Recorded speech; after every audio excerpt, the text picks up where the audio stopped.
Now, life insurance and funeral cover are meant to bring peace of mind during difficult times. But what happens when policies are taken out on your life without your knowledge or consent? Recent cases locally and internationally have raised serious concerns about abuse, loopholes, and the ethical implications of insuring someone's death without their involvement. This morning, we're joined by Loide Angula, who is a lawyer and a deceased estate specialist at Metcalfe Beukes Attorneys, to share expertise that would help us understand the risks, the protections, and also prevention to such incidents. Very good morning, Ms. Angula, and thank you so much for joining us. Thank you for having me. All right. First things first, kindly just briefly explain what life insurance and funeral cover are meant to do and why consent is such a critical part of these policies. Well, the funeral cover and life cover are, funeral cover is quite what it's self-explanatory. It's used to help during the difficult time, during somebody's funerals, with those expenses that are incurred at that preliminary stage when the person has passed on. Yeah. And this it's usually used to help with, especially now, family, somebody that you would have already originally have an obligation to attend to financially when there's a funeral, usually your immediate family or your immediate extended family. And life cover is also a type of insurance taken out usually to cater for other life expenses. You know, they can be used to pay off bonds of houses, any debt, and just to secure, some people can call it some generational wealth at some point in the future, to make sure that your family would be secured in life. Yeah. Yes. Now, the question is it legal for someone to take out a life insurance or funeral policy on another person without their knowledge or consent?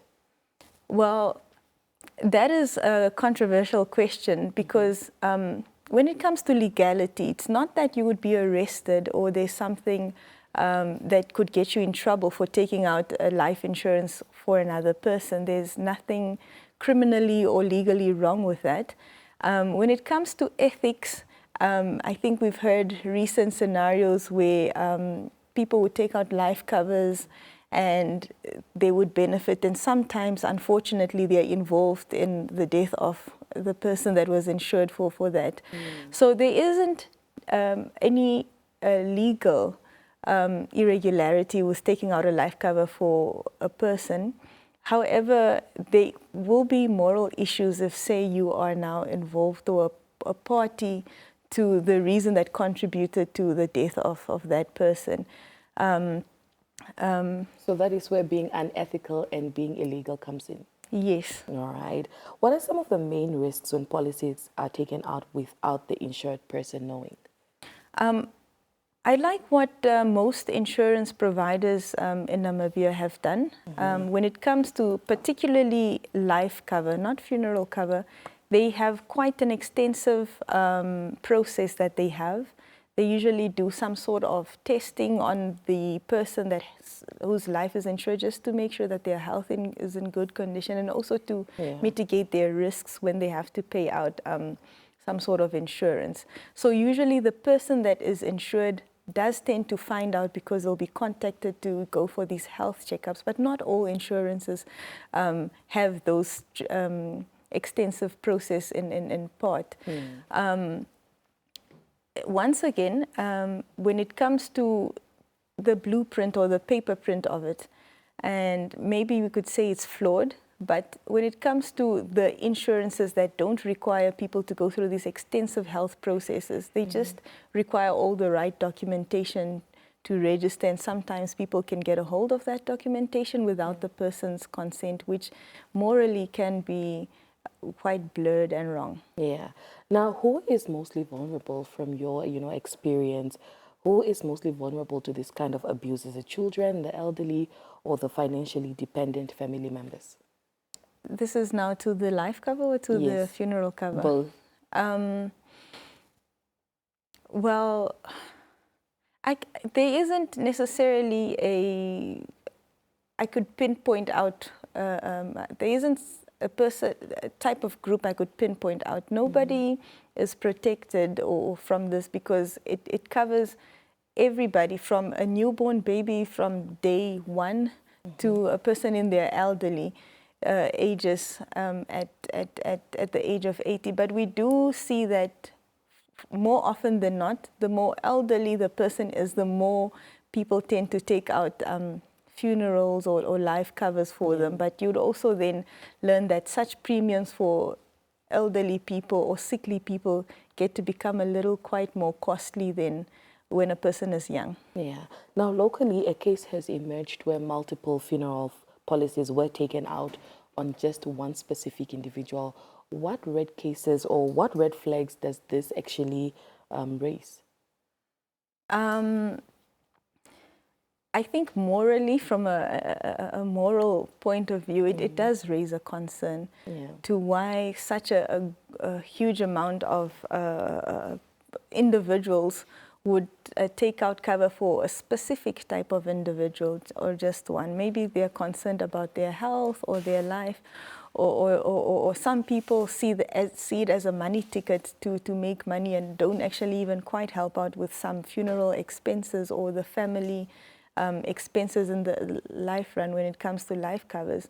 However, I do know that most insurance entities that I work with, especially when it comes to paying out of insurances, funeral, whatsoever, they have a threshold, a limitation to how much can be paid out to an individual.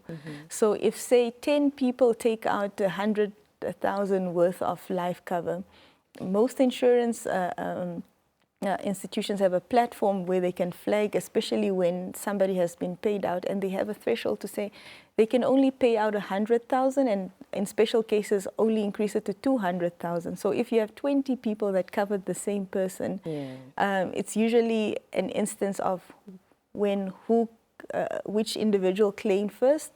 Alternatively, since they take 48 hours, then they divide it between the people and say, okay, everybody just gets a split cut of 10,000, and so the cons of that is sometimes you've spent so much money insuring a person, thinking you'll get your money's worth back to help out with a family.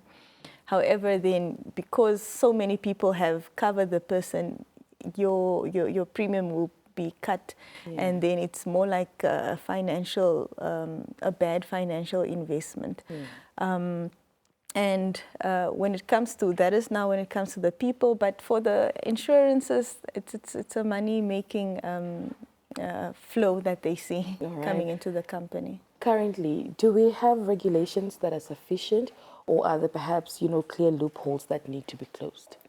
I think that the processes could always be improved. There's always room for improvement and growth, especially when it comes to, I like how they've put a cap on funeral policies, but I do feel that they can do better when it comes to life cover, especially for the institutions that already take these precautionary measures to do health test and health checkup to see the condition of the person. After the person also knows that, okay, a life cover has been taken out for me, then they'll find out, sometimes they'll find out who the person is, or sometimes it also brings them to think about also taking out insurance for themselves. Yeah. So what can ordinary Namibians do to check whether there are policies that actually exist in their names? Look, as an individual, right, you have a right to know what is in your name and what is owned by you, or what should be in your favor. And with the work that I do, dealing with deceased estates, we always engage financial as well as insurance institution to find out whether a deceased had policies claimable in favor of their deceased estate.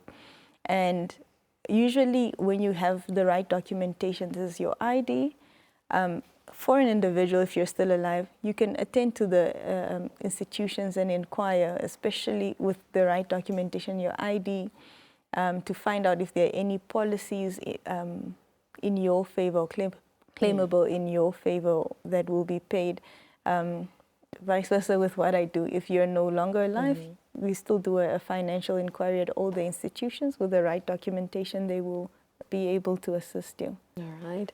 Ms. Angula, anything else you'd like to bring to our attention with regards to this topic? Well, you know, the thing with death and life, death is inevitable for all of us. At some point, you, I, and the rest of the world will reach the time where they are no more. So it's always advisable for people to protect their financial interests, not to put a burden on their loved ones and their families through an already difficult time, especially if they know that maybe the loved ones won't be in a financial position, to always sort out their affairs. This is in terms of funeral, but also in terms of the life cover. So say people are married or they have a family, so they don't put a financial obligation of debt on their loved ones, and also to secure the financial positions of their family members. This could be children, parents, extended family, because you always have a right to decide what to do with your assets, even after death, through estate planning. Yeah. Yes. All right. Well, thank you so much for educating us, and thank you so much for talking to us this morning. Thank you for having me once again. All right.